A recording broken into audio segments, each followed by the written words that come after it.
Your leg is screaming. Not the leg, the straps. 9 hours of snow, rock, and ice have soaked the leather harness holding your prosthetic to what's left of your thigh. And every step down the mountain grinds it deeper into raw skin. You are 38 years old. You are crossing the Pyrenees on foot in winter with one leg made of wood. Behind you, France, and every Gestapo officer in it hunting your name. For a spy, the rule is simple. Never be memorable. Blend in, vanish, be forgotten. You think this is the job. You're wrong. By 1942, the Gestapo has printed wanted posters with your description on them. They don't call you by name. They call you the Limping Lady, the most dangerous of all Allied spots. Baltimore, 1930s. You're 24 years old, and you want one thing: to be a United States diplomat. You speak 5 languages. You've studied in Paris and Vienna. On paper, you are exactly what the State Department wants. Then, on a hunting trip in Turkey, your shotgun slips. The blast tears through your left foot. Gangrene sets in. Surgeons take the leg below the knee to save your life. You wake up with a wooden prosthetic and a new nickname for it, one you'll use for the rest of your career: Cuthbert. You reapply to the Foreign Service. They reject you. Not for your languages, not for your grades, for your leg. Disabled applicants, the policy states, are not suitable. What you don't know yet is that the war about to consume Europe doesn't care what Washington thinks you're suitable for. France, 1940. You're 34. France has fallen. You're driving ambulances for the French army when the country collapses around you. And by the time Paris goes dark under occupation, you've already decided you're not going home. In London, a brand new British agency is looking for exactly the kind of person nobody would suspect. A neutral American, fluent in French, unremarkable, except for the leg nobody's supposed to know about. The special operations activities recruit you on the spot. They send you into Vichy, France with one instruction: build something out of nothing. What you don't know yet is that building something out of nothing means becoming the most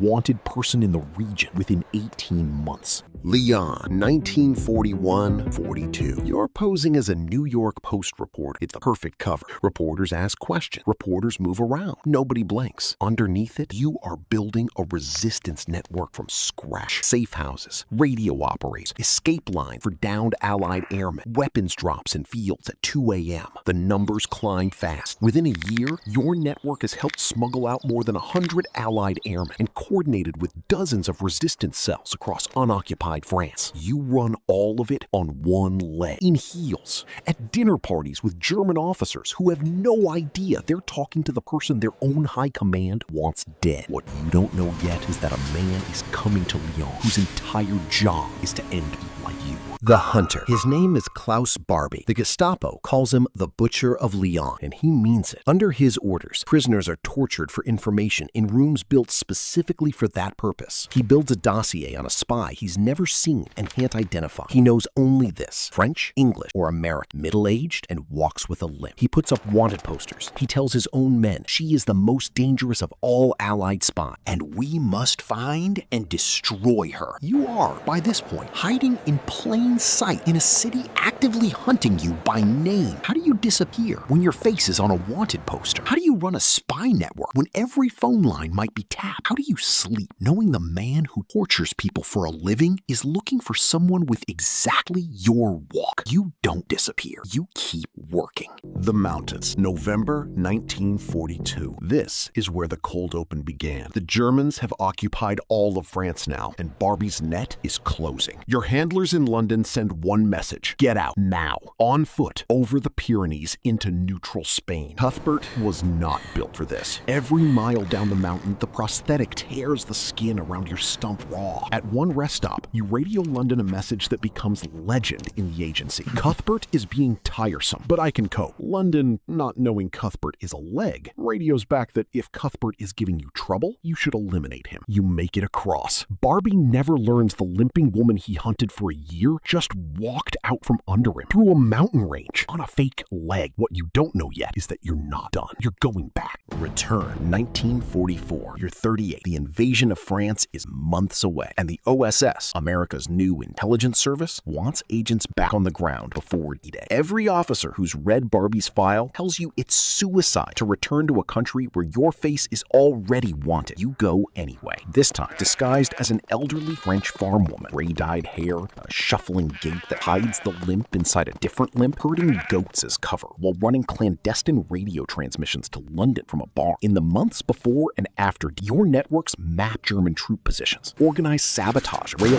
communication, and arm resistance fighters, preparing to rise the moment Allied troops land. Barbie is still looking for. He never finds you again. After the war ends, you've helped build resistance networks, extracted downed airmen, and fed Allied command a war's worth of intelligence on one leg, under a death sentence, in a country your own hunter called the top target in France. The recognition doesn't match the work. You become one of the first female officers of the newly formed CIA, and you spend 2 decades there, mostly overlooked, denied field postings your male colleagues get without question, doing analyst work far below what you did in Lyon. You're not done proving what a limp and a fake leg survive. The agency you helped justify the existence of just never fully lets you prove it again. Somewhere in a filing cabinet, Klaus Barbie's dossier still describes a spy he never caught, a limp language ghost. He got the description wrong. He never got the name. You retire from the CIA in 1966. No parade, no headline, just a woman with a wooden leg walking away from the last building she'll ever need to disappear.